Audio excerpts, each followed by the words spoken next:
Hola, soy Guillermo Tell y hoy te voy a contar un cuento que se llama La Reja.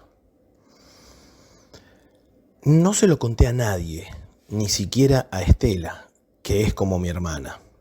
Me atrevería a decir más que mi hermana, porque a los amigos se los elige y a los hermanos no. La relación que hoy sostengo con Ernesto es el resultado final de un gran cúmulo de casualidades, aunque debo reconocer que soy una de las que creen que más que casualidades existen causalidades. Cuando aquella mañana lo vi en la fila del banco, nunca imaginé que las cosas terminarían como tenemos planeado que acaben. Ya sé que lo que diré es un eufemismo, pero era imposible pensar en un final cuando ni siquiera existía un principio. Y es a ese punto al que me quiero dirigir. ¿De qué hablamos cuando hablamos de infidelidad? ¿La fidelidad es un deber que tenemos para con otro o para con uno mismo? ¿A quién debo serle fiel? ¿A mi esposo o a mis sentimientos? Viendo los hechos en retrospectiva, creo que de no ser Ernesto quien estaba en la fila aquella mañana, los hechos, a la larga, se hubieran desencadenado de todas formas. A veces creo que cuando tenemos algo en mente, buscamos consciente o inconscientemente que los acontecimientos se tuerzan a nuestro favor. Y a manera de profecía autocumplida, nos encontramos al final del camino con que hemos llegado a destino, creyendo que la suerte nos ha acompañado, cuando en realidad hemos sido nosotros los creadores de nuestra propia fortuna. Es como el agua atrapada en una represa. No importa cuántas esclusas cerremos y cuánto achiquemos el caudal de salida. Inevitablemente el líquido elemento buscará su camino y llegará al mar, de todas formas. Me casé enamorada. Nadie me obligó a casarme.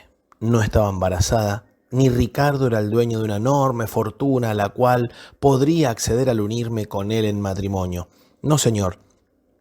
Me casé bajo el verdadero sentimiento de que él era el hombre de mi vida y que podría compartir hasta el último de mis días junto a él, envejeciendo juntos y recordando lo hermosa que fue nuestra vida en pareja. Pero la realidad nos sorprende día a día y no siempre gratamente. Al principio todo era nuevo y hermoso. Vivíamos en una casona antigua de 2 plantas rodeada de un frondoso bosque que parecía sacado de un cuento de hadas, donde todo, hasta lo más inverosímil y mundano, estaba rodeado de un aura de amor y felicidad que hacía que viéramos las cosas color de rosa. El tiempo fue pasando y lo que antes nos resultaba risueño y hasta simpático, se fue tornando monótono y cotidiano. Hay un dicho árabe que dice: la cercanía produce indiferencia, y creo que esto se hace realidad con el paso del tiempo en un matrimonio. Las caricias, los besos, los abrazos, los gestos cómplices que antes nos identificaban como pareja, se fueron perdiendo y enfriando con el paso de los años. ¿Qué te pasa que no querés tener relaciones conmigo?, preguntaba más noches de las deseadas. No me pasa nada, mujer. ¿No ves que estoy cansado del trabajo? ¿Acaso te pensás que soy una máquina siempre dispuesta a saciar tus instintos con solo apretar un botón cuando vos querés? Nunca creí que Ricardo tuviera otra. ¿Por qué habría de tenerla? ¿Qué cosa no encontraba en mí que pudiera buscar en otra mujer? Siempre me cuidé, siempre me mantuve bien, siempre le di todas las libertades que quería. Jamás protesté por alguna salida con sus amigos o cuando se iban esos fines de semana de pesca a Corrientes. Nunca lo até a nada, siempre lo hice sentir libre. Él, por otra parte, me hacía sentir bastante a disgustos. Sus escenas de celos injustificados terminaban en discusiones carentes de sentido y terminaba siempre llorando en la alcoba. ¿Por qué me hacía esto? ¿Acaso tenía alguna especie de extraño morbo al hacerme sentir mal sin razón alguna? ¿Era su propia inseguridad la que intentaba transmitir en sus ataques de celos basados en la más pura fantasía? Con el paso del tiempo, sus ataques fueron mutando a indiferencia. Primero supuse que se había percatado de lo erróneo de su actitud anterior y entonces intenté un nuevo acercamiento, pero su frialdad, su destrato, su falta de demostraciones de afecto me llevaron irremediablemente a la conclusión de que mi presencia le era indiferente. La vida no había sido complaciente conmigo. Cuando mis padres se separaron, mis 2 hermanos menores y yo quedamos a cargo de mi madre. Mi papá se fue con otra mujer a vivir a Entre Ríos, donde, según sus propias palabras, rearmó su vida. Evidentemente nosotros no éramos parte de su vida, ya que no nos tuvo en cuenta en su nuevo armado. Sobrevivimos gracias a enormes sacrificios. Desde chica trabajé para ayudar a mi vieja y fui desde empleada en una panadería hasta bibliotecaria en el turno vespertino en la escuela donde cursaba el secundario durante la tarde. Cuando mi madre murió, tuve que hacerme cargo de mis hermanos.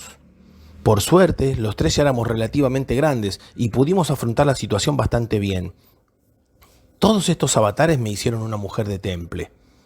Estaba dispuesta a sacar mi vida adelante, cueste lo que cueste. No hay nada que no tenga remedio excepto la muerte, dicen por ahí, e hice mía esas palabras para llevar a buen término mi situación. Mi matrimonio con Ricardo parecía una reja de hierro. Por una parte me tenía encerrada y por otra, no importa cuántas manos de pinturas le des, al fin y al cabo se terminará oxidando y corroyendo.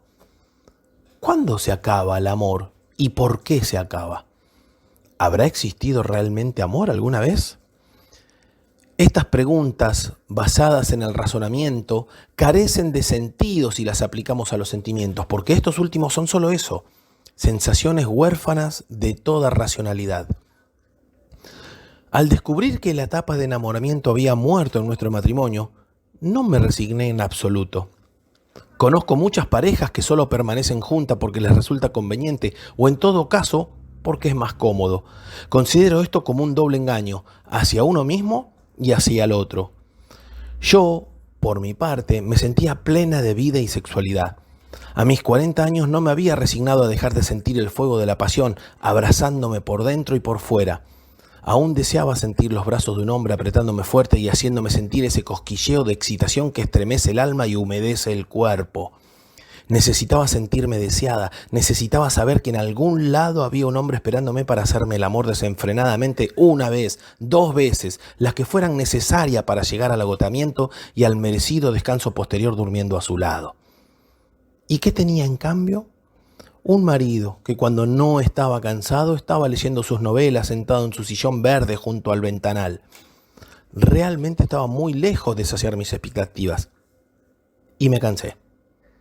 Me cansé de hablar infructuosamente con Ricardo de nuestros problemas, de oír sus excusas, de tener siempre que entenderlo, de adivinar cuáles son sus sentimientos y o pensamientos sin que me los transmita claramente, de tener noches eternas de soledad durmiendo a su lado, de autoconsolarme, de ver mi vida desperdiciada a su lado sin poder disfrutarla como a mí me gusta, de cuidarme para verme bien y él estar panzón y peludo, de que deje el jabón lleno de pelos, de que nunca baje la tapa del inodoro, de que nunca extienda la cortina del baño después de bañarse para que no se llene de hongos, de que siempre deje los electrodomésticos enchufados, de que pierda la llave de la casa, de que deje la ropa desparramada por toda la casa, de que no tenga otro tema de conversación que su trabajo y de cualquier otra cosa que antes me hubiera parecido insignificante y que ahora me parecían aberraciones insoportables.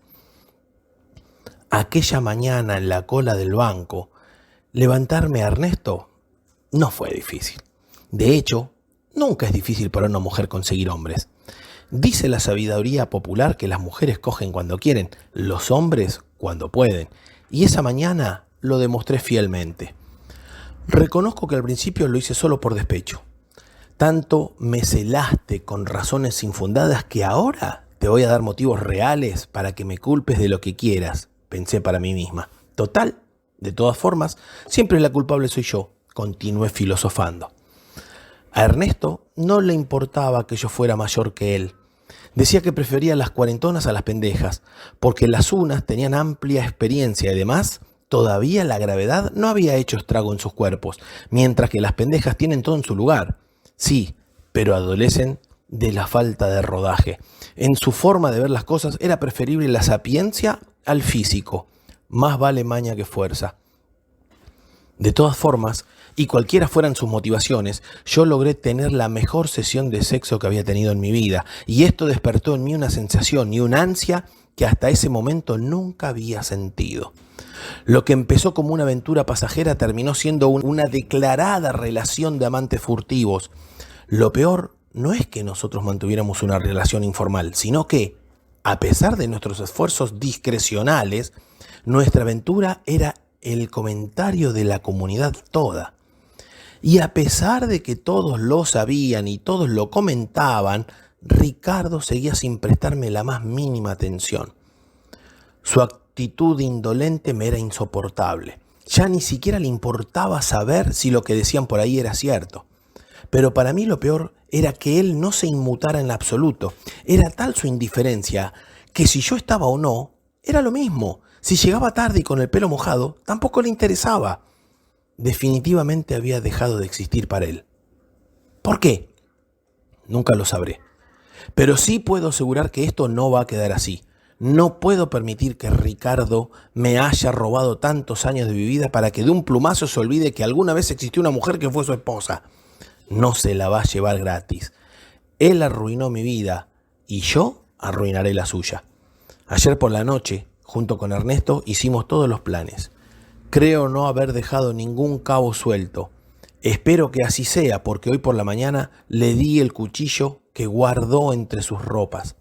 Me besó y salí corriendo entre los árboles del frondoso bosque.